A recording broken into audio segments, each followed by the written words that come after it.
राज्यातील नगरपरिषद आणि नगरपंचायत मतदान प्रक्रियेसाठी निवडणूक आयोग सज्ज झालाय।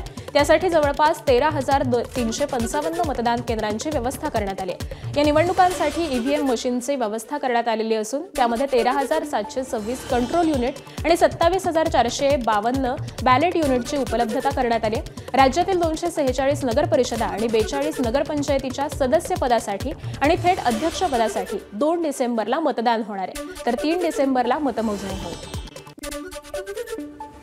आता दुबार मतदारांवरती मुंबई महापालिकेची नजर असणार आहे। दुबार मतदारांना मुंबई महापालिकेकडून नोटीस देण्यात येणार आहे।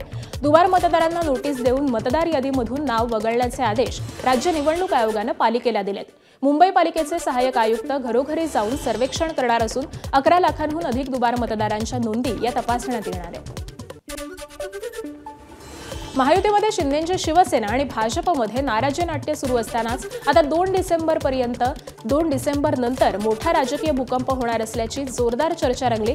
महायुतीत नाराज असल्याचं मुख्य कारण म्हणजे भाजपचे प्रदेशाध्यक्ष रवींद्र चव्हाण असल्याचं शिंदेंच्या शिवसेनेकडून स्पष्ट सांगितलं जात आहे। याच रवींद्र चव्हाणांनी युती संदर्भात मोठं वक्तव्य केलंय। 2 डिसेंबरपर्यंत आम्हाला युती टिकवायची असल्याचं खुद्द भाजपच्या प्रदेशाध्यक्षांनी सांगितलंय। निलेश राणेंनी केलेल्या आरोपांसंदर्भात विचारलेलं असता रवींद्र चव्हाणांनी हे वक्तव्य केलंय। 2 तारखेपर्यंत मला युती टिकवायची आहे, मी नंतर उत्तर देईन। खरं आहे का? पण निलेश राणे म्हणतात ते खरं आहे का? खोटं आहे। 2 तारखेपर्यंत मला युती टिकवायची आहे, मी नंतर उत्तर देईन। खरं आहे का? पण निलेश राणे म्हणतात ते खरं आहे का? खोटं आहे। दरम्यान भाजप प्रदेशाध्यक्ष रवींद्र चव्हाण यांच्या युती संदर्भातील वक्तव्यावरती शिवसेनेचे आमदार दीपक केसरकर यांनी काय प्रतिक्रिया दिली पाहूया। युतीच्या संदर्भात युती कायम असावी असंच म्हणणाऱ्यापैकी मी एक आहे आणि पुढे सुद्धा राहणार आहे, कारण महायुतीचं सरकार हे राज्यामध्ये आहे आणि तसंच ते प्रत्येक ठिकाणी असावं असंच सर्वांची अपेक्षा आहे। मालवणमध्ये भाजप कार्यकर्त्यांनी पैसे वाटल्याचा आरोप काल निलेश राणेंनी केला। इंस्टाग्राम लाईव्ह करत निलेश राणेंनी रवींद्र चव्हाणांच्या माध्यमातून भाजप कार्यकर्त्याच्या घरी पैसे दिले जात असल्याचा आरोप केला। मालवण शहरातील भाजपचे पदाधिकारी विजय केनवडेकर यांच्या घरामध्ये पैशाची बॅग सापडल्याचा लाईव्ह व्हिडिओ त्यांनी केला। यानंतर आज निलेश राणेंनी मालवण नगरपरिषद निवडणूक अधिकारी कार्यालयामध्ये जाऊन या प्रकरणावरती काय कारवाई केली याचा आढावा घेतला आणि त्यानंतर राणे पीआय जगताप यांना भेटायला मालवण पोलीस स्टेशनमध्ये देखील दाखल झाले। सन्माननीय रवींद्र चव्हाण साहेब जेव्हा जिल्ह्यात आले, मला वाटतं 24 किंवा 25 तारखेला आले, मला डाऊट आलाच होता हे कशासाठी आले। ते काय भाषण वगैरे द्यायला आले नव्हते। हे सगळं वातावरण बिघडावं त्याच्यासाठी काय काय केलं पाहिजे त्यांनी ती व्यवस्था केली। जेव्हापासून हे येऊन गेले 50 लाख 1 कोटी असे रोजचे म्हणजे आणायचे, माणसं येणार, त्यांची रक्कम घेऊन जाणार। दरम्यान निलेश राणेंनी केलेले सर्व आरोप भाजपच्या विजय केनवडेकर यांनी फेटाळून लावलेत। माझ्या घरामध्ये मी नव्हतो, माझी बायको माझ्या विजय फुटवेअर ह्या आस्थापनेमध्ये माझ्या स्वतःच्या मालकीच्या आस्थापनेमध्ये होती। माझ्या घरामध्ये माझी वहिनी होती आणि माझी वयोवृद्ध आई होती आणि त्याचबरोबर माझा पुतण्या होता। त्या ठिकाणी निलेश राणे साहेब खाली शूटिंग करत वरती आले, माझ्या प्रांगणातून शूटिंग करत वरती आले, बेल वाजवली आणि विचारलं विजय केनवडेकर आहेत का? वहिनींनी सांगितलं नाही आहेत। नाही आहेत म्हटल्यावर ते आतमध्ये आले। इकडे तिकडे बघून माझ्या ह्याच्यामध्ये माझ्या निवासस्थानामध्ये त्यांनी अनधिकृतपणे प्रवेश केला आणि त्याचबरोबर माझ्या बेडरूम मध्ये पण गेले। मला माझ्या पाठीवर मला उभं करण्याचं धारिष्ट रवींद्र चव्हाणांनी दाखवलं। नारायण राणे साहेबांनी माझ्यावर मुलासारखं प्रेम केलं। आयुष्यात कधी मला विजय केनवडेकर म्हटले ना, अरे विजय ये बस म्हणून चांगलं गर्दीतून ओळखून काढून आणून बसवलं मला। कधी मला असा स्टॅम्प लागलेला नव्हता, पण ह्या अशा गोष्टी करून माझं खच्चीकरण करायचं, माझ्याबद्दल अपप्रचार करायचा।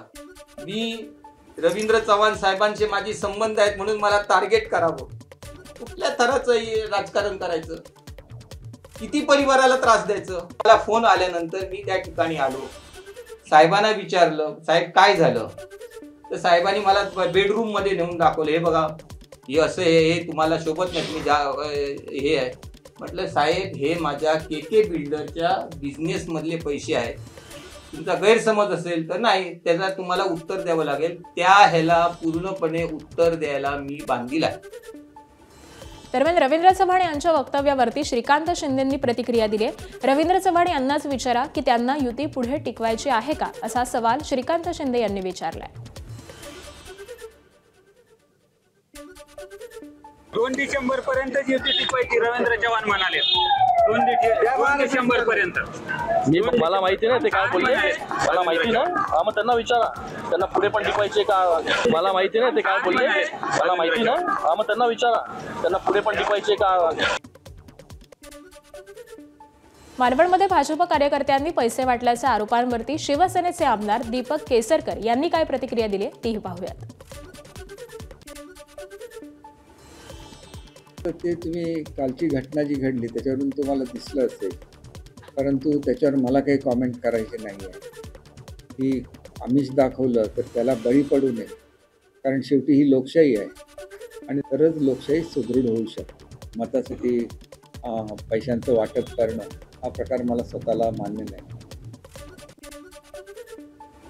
राजकारणात खळबळ उडवणारी माहिती भाजप आमदार तानाजी मुटकुळे यांनी दिली आहे. सत्तांतरासाठी संतोष बांगर यांनी 50 कोटी घेतल्याचा दावा तानाजी मुटकुळे यांनी केलाय. तसेच संतोष बांगर यांचे अनेक अवैध धंदे असल्याचाही आरोप मुटकुळे यांनी केलाय. संतोष बांगर हा आदल्या दिवशी मोठ्यानं रडतो, उद्धव ठाकरे देवे त्यांना सोडून जाऊ नका, तुमचे लेकर मरतील, तुम्हाला बायका मिळणार नाहीत. आणि रातोरात काय चमत्कार झाला. ते शिवसेना सोडून त्या काळातली शिवसेना उद्धव ठाकरे साहेबांची शिंदे साहेबाकडे गेले. 50 कोटी रुपये घेतले म्हणून अशी मोठ्या प्रमाणात चर्चा आहे आणि ती 100% खरी असणार आहे. हा माणूस पैशाशिवाय दुसरं काहीच काम करत नाही.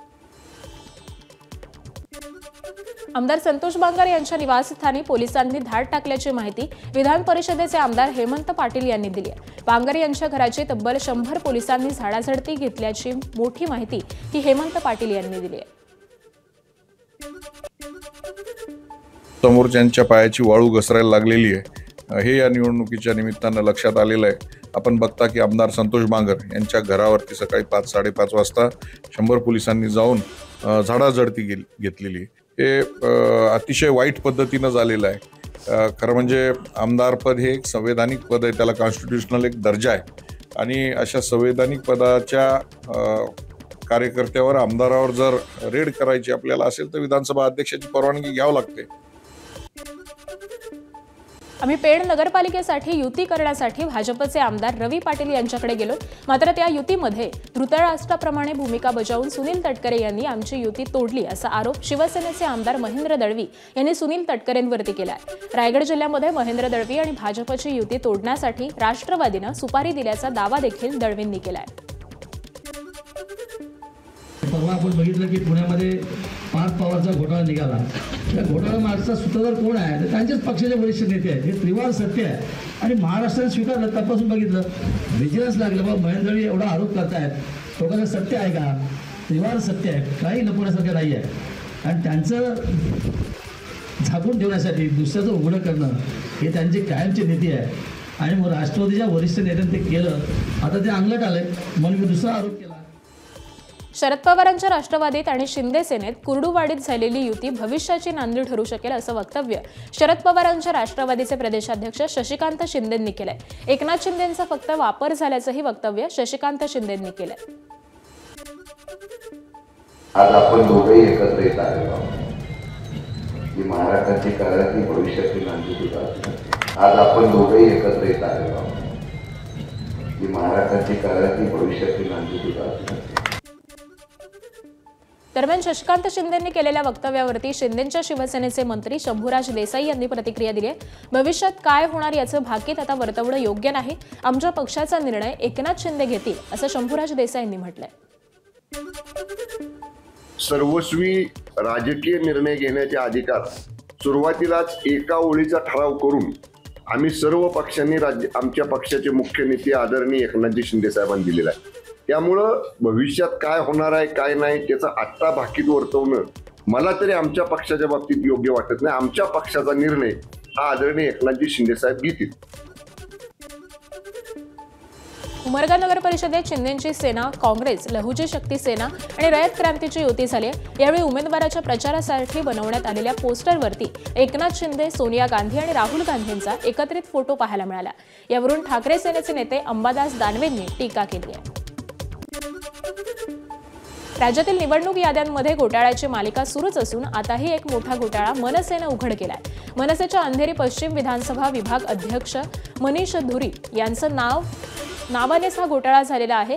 मनीष धुरी यांच्या फोटोसमोर बंगाली व्यक्तीचं नाव आहे, तर त्यांच्या बहिणीच्या फोटोसमोर एका मुस्लिम महिलेचं नाव असल्याचं उघडकीस आलंय. यावरती निवडणूक आयोगानं जर कारवाई केली नाही तर मनसे स्टाईलनं आंदोलन करणार असल्याचा इशारा मनीष धुरी यांनी दिलाय. चक्क माझं नाव दास भुटो सुकुमार आणि फोटो माझा वापरलाय आणि माझ्या बहिणीचं नाव शेख निशा यतीम आणि बहिणीचा फोटो वापरलाय. याचा अर्थ पूर्ण मोठा घोटाळा आहे हा मतदार यादीचा. हा आम्ही निदर्शन आणून देतोय तरी देखील सरकारला जाग येत नाही आणि इकडचे विद्यमान आमदार मुंबई भाजप अध्यक्ष अमित साटम आहेत. मुंबई महापालिका निवडणुकीच्या तोंडावर भाजपनं मुंबई काँग्रेसला आणखी एक धक्का दिलाय. बोरिवलीमधल्या माझ्या नगरसेवक श्वेता कोरगावकर यांनी काँग्रेसचा निरोप घेऊन भाजपमध्ये प्रवेश केला. भाजपचे मुंबई अध्यक्ष अमित साटम यांच्या उपस्थितीत त्यांचा पक्षप्रवेश संपन्न झाला. श्वेता कोरगावकर या बोरिवली परिसरातल्या वॉर्ड क्रमांक 9च्या माजी नगरसेविका आहेत. महाराष्ट्रातील सर्वात लोकप्रिय योजना अर्थातच लाडकी बहीण योजना. या योजनेचे लाभार्थी राज्याच्या घराघरात आहेत. तसंच योजनेचं श्रेय घेणारे देखील पक्षापक्षात आहेत असं म्हणावं लागेल. लाडकी बहीण योजना आपणच अंमलात आणली हे उपमुख्यमंत्री एकनाथ शिंदेंनी ठासून सांगितलंय. त्यातच आता भाजपच्या नेत्या पंकजा मुंडेंच्या नव्यानं खळबळ उडाली आहे. मध्य प्रदेशातील लाडकी बहीण योजनेनंतर राज्यात देखील लाडकी बहीण योजनेची संकल्पना आपण मांडली असं वक्तव्य करत पंकजा मुंडे यांनी नव्या वादात उडी घेतली आहे. बीडमधल्या पालवणमध्ये पार पडलेल्या प्रचार सभेत त्या बोलत होत्या. दरम्यान नुकत्याच पालघरच्या प्रचार सभेत देखील फडणवीस आणि शिंदेंमध्येही लाडकीच्या श्रेयवादावरून कलगीतुरा रंगलेला पाहायला मिळालाय. विधानसभा निवडणुकीमध्ये लाडकी बहीण योजनेनं महायुतीला मोठा हात दिल्याची चर्चा आहे. त्यामुळे येत्या निवडणुकांमध्ये लाडकीचं श्रेय आणि फायदा पदरात पाडून घेण्यासाठी मोठी चढाओढ लागलेली पाहायला मिळते. मुंबईमध्ये वायू प्रदूषणाचा टक्का दिवसेंदिवस वाढत असून पालिका आता ॲक्शन मोडवरती आली आहे. मुंबईची हवा स्वच्छ, रस्ते अधिक नीटनेटके आणि नागरिकांच्या आरोग्याला प्राधान्य देण्याच्या उद्देशानं आजपासून मुंबईमध्ये डीप क्लिनिंग ड्राईव्ह सुरू होत आहे. शहरातील महत्त्वाच्या रस्त्यांवरती सकाळपासूनच विशेष पथकं कामाला लागणार आहेत. हवेतील प्रदूषण हे चिंताजनक पातळीवरती पोहोचल्याच्या पार्श्वभूमीवर हा उपक्रम राबवला जाणार आहे. महानगरपालिकेच्या 24 वॉर्डांमध्ये रोड डस्ट कंट्रोलवरती विशेष भर असेल. मुंबईत सध्या वायू प्रदूषण वाढतंय. मुंबईतील याच वाढत्या वायू प्रदूषणावरून मुंबई उच्च न्यायालयाकडून संताप व्यक्त करण्यात आलाय. इथिओपिया ज्वालामुखी उद्रेक झाला आणि याचा परिणाम देशातील अनेक ठिकाणी झाला आणि मुंबईसोबतच आसपासच्या परिसराची खालावलेली हवेची गुणवत्ता ही इथिओपिया ज्वालामुखी उद्रेकामुळे असल्याचा सरकारी वकिलांनी दावा केला. पण हा दावा न्यायालयानं खोडून काढला.